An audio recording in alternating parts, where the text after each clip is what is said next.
Mahanap nga muna yung payslip ko at pupunta ako sa bangko. Charot! Hi mga kapatid, hindi ko ba alam ba't ang saya-saya ko ngayong araw kasi nabasa ko sa post kahapon. Ayan, lumabas na raw yung guidelines para sa 7-year long term ng loan sa mga bangko.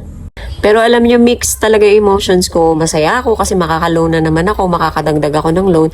Pero malungkot naman ako kasi tuluyan na ako mababaon sa utang. 7 years yun.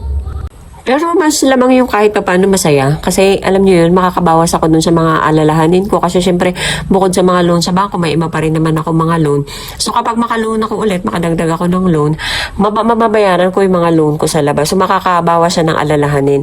Yun nga lang, syempre, alam ko magiging matagal na naman to na bayaran sa mga bangko ulit kasi 7 years. Pero ang lighter part naman dun, mababayaran ko yung ibang utang ko.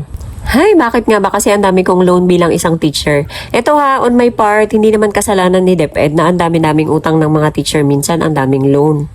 Alam nyo, para sa akin, sapat naman yung sahod ko bilang isang teacher. At bakit nga ba ako nagka-loan? Minsan may iba pa akong loan talaga na iba-ibang bangko. Ganito kasi, yung tukso rin naman kasi yung mga bangko. Charot. Siyempre, nung nagsisimula pa lang ako sa DepEd bilang teacher, parang ang dami kong kailangan nun. So, kailangan ko siyang bilhin. Naglo-loan talaga ako. Tapos nun, kailangan mag-share sa pampatayo ng bahay. Tapos, hanggang unti-unti, ang dami kong parang iniisip ko na ang dami kong kailangan na later, marirealize mo, hindi mo pa naman ganun kakailangan. Tapos, nailolo mo na siya. Hanggang sa, ayun, namalayan ko na lang, hala, konti na lang ang sinasahod ko. Daw parang kahit ang sarili ko, hindi na kayang buhayin ng sahod ko. Huy, buti lang may asawa talaga ako na kaya kaming buhayin.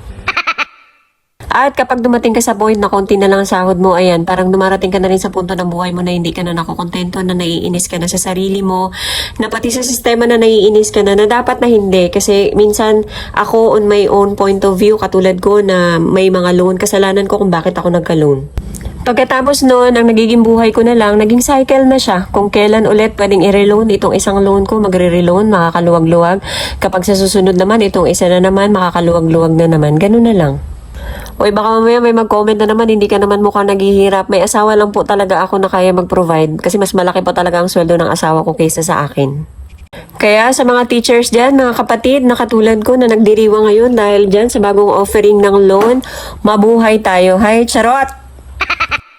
Hay, ang may papayo ko talaga ngayon sa sarili ko, Ma'am Shang. Pag-isipan mo muna talaga bago ka pumunta sa bangko magdala ng payslip. Ha? Okay, yun lang mga kapatid.